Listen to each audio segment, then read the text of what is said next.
This year at Yeti Farms. What's been new at Yeti this year? So,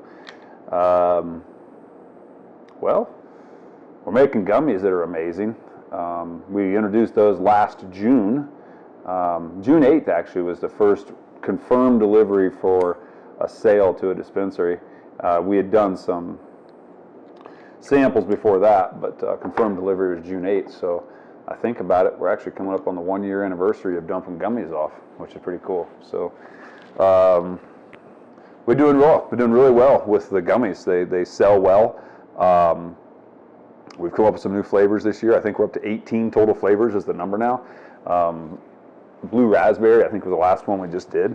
Pretty sure. So, yeah, they're going well. Sales are like typical any other retail product that you're working on. It'll hit a store, and the bud tenders don't know what it is yet. The clients don't know what it is yet. They haven't seen it in their region. So it takes a little time to get moving. But our two largest retail clients now are Uflora and Buddy Boy. And it starts out as typical. They'll order a few hundred of them, and you're, as an entrepreneur, being like, shit, I need you to order a few thousand of them would be so nice. And it takes, that 4, 6, 8 months even to really start gaining traction. And then the orders start coming. Then you start getting those multiple thousand pack orders that really push you in the direction you need to go. So things have been great. The company has no debt. We still operate in the black. I'm very proud of that. That was a team effort. My general manager and myself worked very, very hard to make that happen, but I'll give him total credit. He made the majority of it happen. But it was the new products helped. Making the gummies really kind of pushed us in the direction we needed to go. Now what that's done is turn a whole lot of phone calls into where do I find your extracts? We miss your extracts. We can't find your extracts anymore. Where are they? Well, I don't have any problem telling anybody it's been 9 months since I've delivered an extract. So with that, we keep getting the phone calls and people want the extracts. So last year, I decided I was putting in a geothermal greenhouse, and literally I put the down payment on this greenhouse system and went to turn in the modification of premises, and the county came in and said we have a moratorium on any expansion of licensed premises.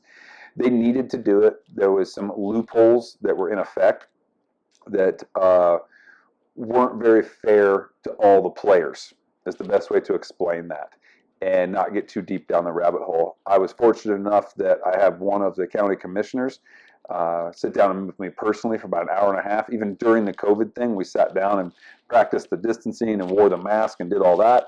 And he was extremely professional and explained to me why this moratorium was in place and why it's needed. And I will say I didn't walk in a fan of his political views, and I walked out saying I want to vote for that man in the next election. So it was a fabulous meeting, and I knew it was just going to take time. This wasn't going to be something that could be done overnight. And they just released this moratorium about a month ago. So now we're back on track. We need to have some new drawings done because things have changed. But we're back on track to start the project of putting in our first geothermal greenhouse, and that's going to be 1,400 square foot of flower area, and then there'll be another 24-foot section where we have a veg area, and in that we're going to have a freshwater eel pond, which is going to be pretty cool. We'll use a blue mat watering system to feed, but you'll see a lot more of this coming up. We're going to detail this from the beginning all the way to end. The final goal is to build 12 of these. This is on a 12-week cycle, 8 for flower, 4 for veg. And in this cycle, if we run 12 of them, that means we harvest every single week. And not get too deep down the rabbit hole, depending on the strains and everything, it should produce somewhere between 87 and 104 pounds a week of dried bud. I've already got that sold to people that would like the product because it's live soil, sun-grown product inside of a greenhouse, so it's protected from Mother Nature. So it'll be a very nice high-end product. I'm not shooting for the highest THC. None of that matters to me. I'm shooting for the greatest terpene and the greatest profile we can extract out of each plant. And I don't mean just through extractions. We're going to sell the flower, and then we'll also have at the same exact time the extractions that come off of that flower. So one whole greenhouse will be one strain. Just to make it easy, the Jack Herrera is greenhouse number 1. Well, we're going to have a lot of sweet leaf trim and spider buds and little things like that that won't go off for flower. That all gets blasted as extract. So by the time the flower has dried cured, goes into jars. The concentrate should be done, finished, and tested and going into jars as well.